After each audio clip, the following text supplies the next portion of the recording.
یا پھر کچھ ایسے معاملات ہوں جو ان کو اس کا حل نہیں مل رہا ہو اور وہ چاہیں کہ کسی صاحب سلاسل کے ساتھ جڑ کر قرآن اور حدیث کی روشنی میں اپنے مسائل کا حل ڈھونڈیں، وہ لوگ ہمارے ساتھ جڑے ہیں۔ میں ان تمام لوگوں کو اپنے خاندان قادریہ، سلسلہ سہروردیہ، چشتیہ، قلندریہ، ابوالعلیہ، جہانگیریہ، حسنیہ، عثمانیہ، تاریکیہ، شاذلیہ میں ایک بار پھر کامیاب رمضان سیزن 3 کے ایپیسوڈ 23 میں آپ کو خوش آمدید کہتا ہوں، اور یہ بھی امید کرتا ہوں کہ آپ تمام لوگ خیریت سے ہوں گے، اور الحمدللہ ہمارا یہ کامیابی کا سفر اپنی منزل کی طرف آگے رواں ہے۔ آج کی ٹرانسمیشن کوئی عام نہیں، آج کی محفل کوئی عام نہیں، بلکہ یہ وہ خاص ٹرانسمیشن ہے کہ جس کا انتظار آپ لوگ مجھ سمیت پورے سال کیا کرتے ہیں، یعنی کہ ہمارے پورا کامیاب رمضان کہ جب وہ کامیاب ہو، جو ہمارے ہم سفر ساتھی ہیں جو انتظار کرتے ہیں کہ وہ دن آئے کہ جس دن کا ان کو انتظار ہے۔ اور آج کی ٹرانسمیشن کے اندر، آج کی اس نور محفل میں آج ہم ذکر کریں گے 15 کے نقش کے عمل اور اس کے طریقہ کار اور اس کی اجازت، کہ 15 کے نقش کے بارے میں ہم تفصیل سے جانیں گے، اور اس 15 کے نقش کے جو ہمارے ساتھ چلنے والے ہم سفر ساتھی ہیں کہ جو لوگ سالوں سے اس پہ ریاضت کر رہے ہیں، جو لوگ سورہ قریش کے لشکر کا ایک حصہ ہیں، کاروان قریش جو ہے، جو لوگ سورہ قریش پابندی کے ساتھ پڑھ رہے ہیں اور 15 کے نقش کی زکوٰۃ ادا کی ہوئی ہے، آج میں آپ سے ایک ایسی ہستی کو ملواؤں گا جو 15 کے نقش کے صاحب دعوات بزرگ ہیں، یعنی کہ میں نے جو کچھ بھی 15 کے نقش کے بارے میں آپ لوگوں کو تعلیمات دی ہیں، سورہ قریش کی تعلیمات دی ہیں، جو کچھ سلاسل کے ذکر و اذکار اور اعمال کی تعلیمات دی ہیں، آج یقیناً میرے ساتھ موجود ایک ایسی ہستی ہیں کہ جس کا انتظار آپ کو ہر سال رہتا ہے، یعنی کہ یہ فیضان، یہ عرفان، یہ ان کے باطن کی روشنی کہ جو آج سارے جہاں میں چمک رہی ہے اور لوگ ان سے فیض یاب ہو رہے ہیں۔ ہم نے جو کامیاب رمضان کا جو تخت لگایا تھا، آج اس تخت کے مالک اس وقت میرے ساتھ موجود ہیں، اور وہ کہ جو سلطان ہیں، اس سلاسل کے سلطان ہیں اور ہمارے خانوادے کے سلطان ہیں، کہ جن کا فیض الحمدللہ پوری دنیا میں پھیل رہا ہے، اور ان کے پاس کوئی اگر ناقص شخص آیا تو وہ کامل ہو گیا، اگر کوئی کامل شخص آیا تو وہ اکمل ہو گیا، اگر کوئی شخص اکمل آیا تو وہ روحانیت کی دنیا کے اندر مکمل ہو گیا۔ یہ فیضان اور وہ ہستی کہ جن کی باقاعدہ طور پر ہمارے بزرگوں نے بشارتیں دیں، یعنی کہ میں ان کی بات کر رہا ہوں جو ہم خود باقاعدہ طور پر ہم نے سنا ہے کہ بابا عبدالصمد، انہوں نے ان کی بشارت دی تھی اور کہا تھا کہ یہ ایک فیضان، ایک روشن ستارہ کہ جب یہ اندھیری تاریخوں میں نکلے گا تو یہ پورے جہاں کو، جو دنیا میں جہاں مسلمان لوگ ہیں جن کو ضرورت اشد ان کی، اگر وہ صرف اپنی زبان سے یہ کہہ دیں کہ جاؤ میں نے تمہیں اجازت دی، تو اس کے تمام بند رسے کھل جاتے ہیں۔ اگر وہ کسی کو کہہ دیں کہ جاؤ تم یہ عمل کر لو، وہ شخص اس عمل میں کامیاب ہو جاتا ہے۔ اگر کوئی پریشان حال ہے، کوئی مصائب میں گرفتار ہے، کوئی بیماریوں میں پریشان ہے، اور وہ چاہتا ہے کہ صرف ایک دفعہ ان صاحب بزرگ سے، ان صاحب دعوات بزرگ سے کہ میرے منہ سے یہ میرا نام لے کر میرے لیے دعا کر دیں، تو اللہ تبارک تعالیٰ ان کی دعاؤں کو قبول فرماتا ہے، قبول کرتا ہے اللہ تبارک تعالیٰ۔ کیوں؟ کیونکہ اللہ تبارک تعالیٰ خود کہتا ہے کہ جو میرے نیک بندے ہیں، جو میرے دوست ہیں، جو مجھ سے دوستی رکھتے ہیں، میں ان کے قریب ہوتا ہوں۔ قرآن کہتا ہے کہ اللہ کے دوستوں کے قریب رحمت رہتی ہے، وہ رحمت کے آغوش میں رہتے ہیں، اور یقیناً جب آپ ان کے ساتھ جڑتے ہیں تو آپ اس رحمت کو، اس برکت کو، اس کیفیت کو آپ اپنے اندر محسوس کرتے ہیں۔ تو آج کی جو ہماری روحانی محفل ہے کہ جو کچھ بھی فیضان میں نے آپ لوگوں کو تعلیم کیا، میں نے عطا کیا، اپنے سلسلے کی اجازت کے ساتھ دیا، آج ہمارے ساتھ ہمارے سلطان موجود ہیں۔ میں آپ کا تعارف میں کرواتا ہوں اپنے پیر و مرشد سے، اپنے استاد محترم سے، یعنی کہ وہ عام لوگ جو دیکھنا چاہتے ہیں کہ ڈاکٹر صاحب کہاں سے روشنی لیتے ہیں، جو لوگ یہ جاننا چاہتے ہیں کہ ڈاکٹر صاحب جو گفتگو کرتے ہیں وہ کس شخص کی زندگی کی تفسیر ہے، کہ جو ڈاکٹر صاحب ہمیں سب کچھ بتاتے ہیں وہ ان کے پاس کہاں سے آتا ہے۔ ڈاکٹر صاحب نہیں بلکہ وہ خود بولتے ہیں۔ آج ہمارے ساتھ اس ٹرانسمیشن میں، اس محفل میں وہ ہستی موجود ہے جو الحمدللہ میرے پیر و مرشد ہیں اور میرے والد محترم ہیں، کہ جن کی زیر سرپرستی میں نے اپنا سلوک کا سفر طے کیا، اپنا روحانیت کا سفر طے کیا، اپنا عملیات کا سفر طے کیا، اور میں آپ لوگوں تک وہ چیزیں تعلیمات دیتا ہوں۔ آج ہمارے ساتھ اس محفل میں موجود میرے پیر و مرشد، میرے والد محترم، صوفی شیخ المشائخ حضرت حکیم طارق احمد شاہ عارف عثمانی ہمارے ساتھ موجود ہیں۔ میں حضور میں آپ کو اپنے پروگرام میں خوش آمدید کہتا ہوں، اور آج میں یہ سمجھ لیں کہ ڈاکٹر صاحب نہیں ہوں گا، آج میں آپ ہوں گا اور آپ میں ہوں گا، اور پھر ہم دونوں مل کر اپنے سلطان سے سیکھیں گے، اپنے سلطان سے جانیں گے، اپنے سلطان سے اجازت لیں گے، اور جو کچھ بھی وہ ہمیں تعلیم کریں گے ہم اس کو اپنے دامن میں سمیٹیں گے اور اپنی بیاضوں کے اندر تحریر کریں گے۔ یعنی کہ آج ڈاکٹر صاحب نہیں بلکہ یہ سمجھیے گا کہ اس ٹرانسمیشن میں آپ خود اس محفل میں موجود ہیں میری جگہ، تو میں آپ کا نمائندگی کرتے ہوئے میاں حضور سے، آپ کی طرف سے، میاں حضور میں ان تمام اپنے چاہنے والوں کی طرف سے السلام علیکم ورحمۃ اللہ وبرکاتہ۔ الحمدللہ میں حضور کہ ہم نے آپ کی اجازت سے، اور جو ہمارے سلاسل کے ذکر و اذکار ہیں، تعلیمات ہیں، ہم نے ماہ رمضان المبارک میں، کامیاب رمضان میں اس سلسلے کا آغاز کیا جو آپ کی اجازت سے الحمدللہ ہوا۔ تو آج لوگوں کو بھی آپ کا انتظار تھا بے چینی سے، لوگ بھی آپ کو سننا چاہتے ہیں، لوگ آپ کو دیکھنا چاہتے ہیں، اور جو ایک کارواں ہے جس کے آپ رہنما، آپ رہبر ہیں، تو وہ آپ کے زیر نگرانی آپ کے سائے میں اپنا روحانی سفر طے کر رہے ہیں، اپنا دنیاوی سفر طے کر رہے ہیں، تو وہ چاہتے ہیں کہ انہوں نے 15 کے نقش پہ بہت ریاضتیں کی ہوئی ہیں، 15 کے نقش پہ انہوں نے زکوٰۃ ادا کی ہوئی ہے، کافی ٹائم ہو گیا ان کو سورہ قریش پڑھتے ہوئے، زکوٰۃ ادا کرتے ہوئے. تو آج سب سے پہلے میں اپنا ٹرانسمیشن کا آغاز یہاں سے کروں گا. اگر مجھ سے کوئی غلطی ہو جائے تو آپ مجھے معاف کر دیجیے گا، کوئی ادب کوئی بے ادبی ہو جائے تو مجھے معاف کر دیجیے گا. کہ سب سے پہلے میں آپ سے یہ پوچھنا چاہوں گا اپنے تمام چاہنے والوں کی طرف سے کہ آپ کو 15 کے نقش کی اجازت کون سے سن میں ہوئی، کب ہوئی، اور اس کی اجازت کن بزرگ سے ہوئی؟ بسم اللہ الرحمن الرحیم. اس کی اجازت قبلہ خواجہ منظور حسین شاہ صاحب سے بھی ہوئی، الحمدللہ. اور ہمارے پیر بھائی جو حضرت شاہ ولی اللہ کے خاندان سے تھے، پیر عرفان علی شاہ صاحب فضلی، جن کے والد شیخ حضرت مولانا فضل الرحمان گنج مراد آبادی رحمۃ اللہ علیہ سے تعلق رکھتے تھے اور ان کے اصحاب سے تھے، ان سے بھی اس کی مجھے اجازت ہوئی. پیر عرفان علی شاہ صاحب سے، اور پھر سید خواجہ عثمان علی شاہ صاحب رحمۃ اللہ علیہ میاں صاحب سے بھی اس کی اجازت ہوئی. اور تینوں بزرگوں کی اجازت سے میں نے اس کی زکوٰۃ بھی ادا کریں اور اس کو باموکل بھی کیا. بڑا فیض ہے اس 15 کے نقش کا، اور تمام سلاسل میں تقریباً یہ نقش جو ہے وہ بزرگوں کے ہاں لکھا جاتا ہے اور رائج ہے. یہ اب صرف اس کے نام میں اختلافات ہیں تھوڑے سے. اس کے نام میں اختلاف ہے. کوئی اس کو خاتم سلیمانی کہہ کے حضرت سلیمان علیہ السلام سے منسوب کرتا ہے، کوئی اسے نقش داؤدی کہتا ہے. نقش داؤدی بھی یہ نقش کہلایا جاتا ہے. نقش داؤدی بھی کہلاتا ہے، یہ نقش ہود بھی کہلاتا ہے، یہ نقش ہود علیہ السلام سے جو منسوب جو کرتے ہیں. منسوب کیا جاتا ہے. اور نقش حوا بھی کہلاتا ہے نقش حوا. کیونکہ اس کے عادات 15 ہیں. 15.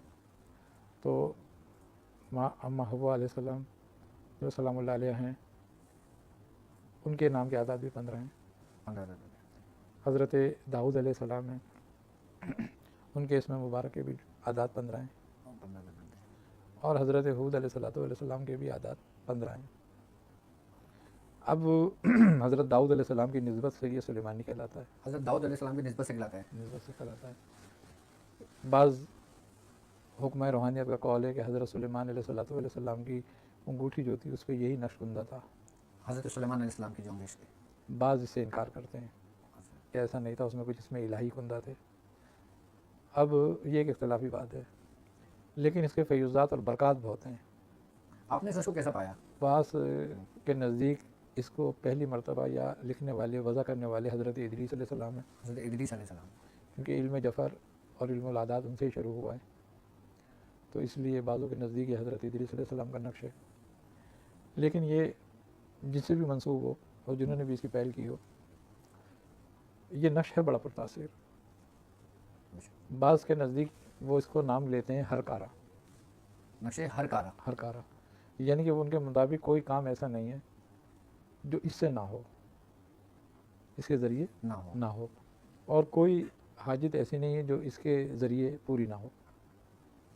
اب موثر حقیقی تو رب تعالیٰ کی ذات ہی ہے اس میں.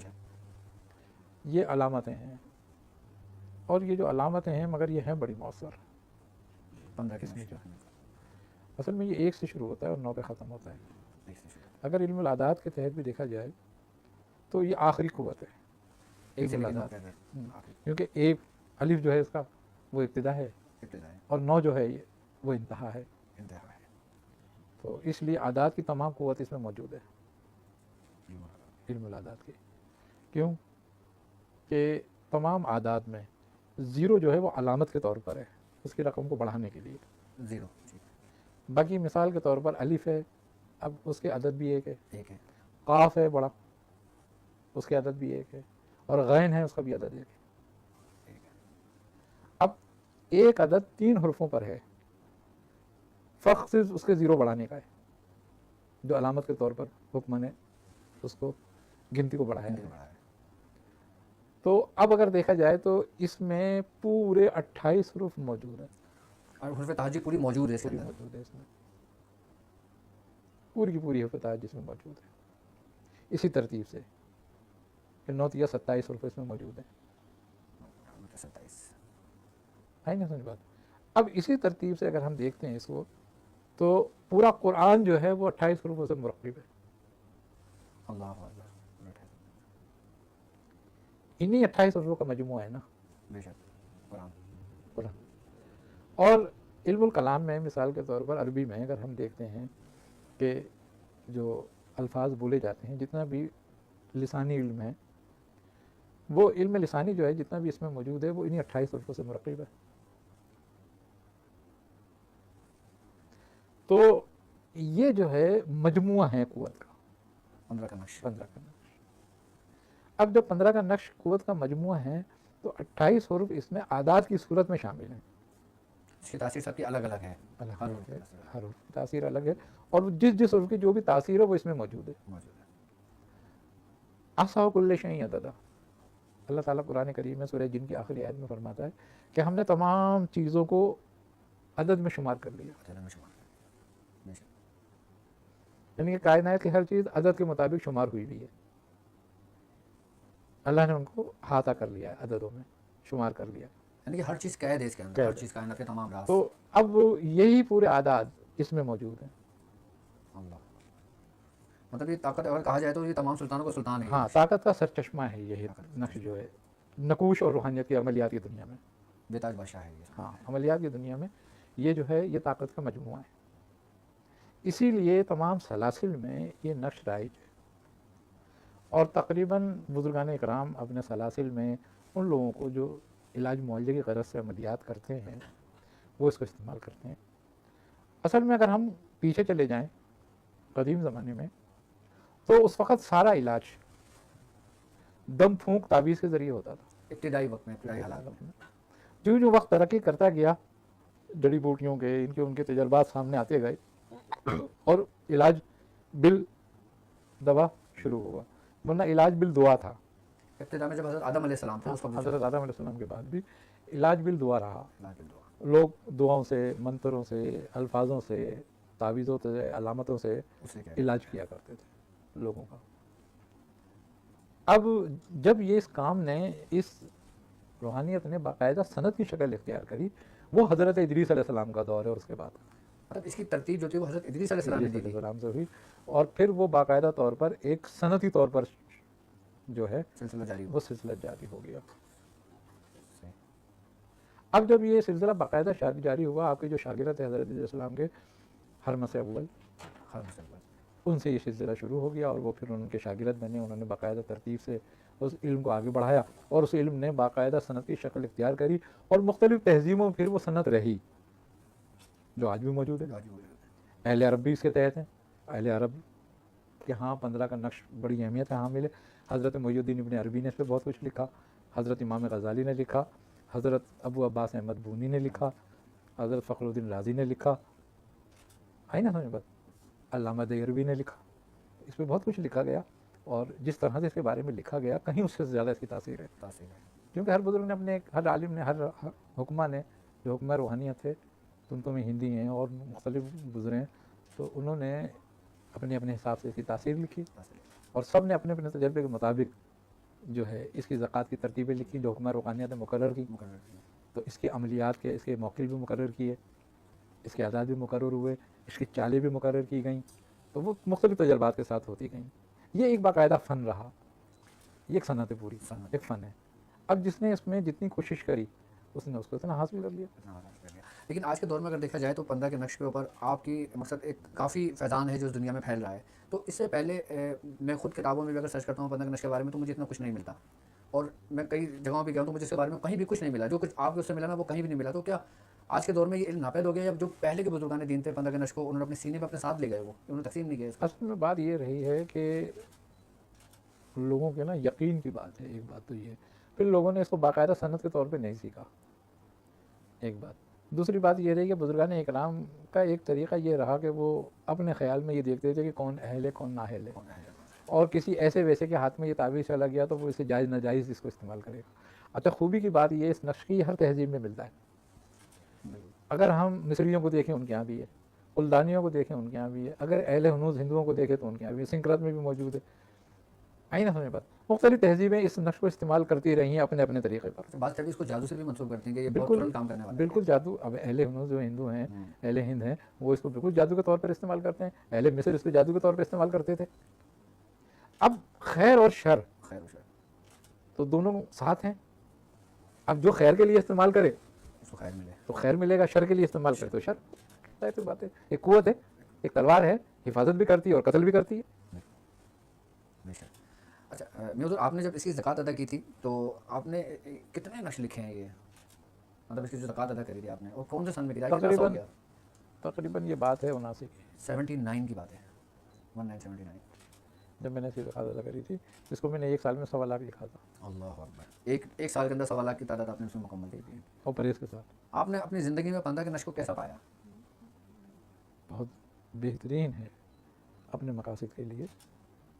وہ لوگ جو بغیر کسی جھنجال کے یا بغیر کسی محنت کے یا بغیر کسی پڑھائی کے اگر کچھ چیز حاصل کرنا چاہتے ہیں تو اس کا سب سے آسان ذریعہ ہے۔ سب سے آسان ذریعہ ہے، مطلب یہ ہے کہ اگر اس متعلق دیکھا جائے تو یہ 15 کا نقش تمام قوتوں کا مجموعہ ہے، اور الحمدللہ کہ آج ہم جس کی زبانی یہ چیز سن رہے ہیں وہ خود اس 15 کے نقش کے صاحب دعوات ہیں۔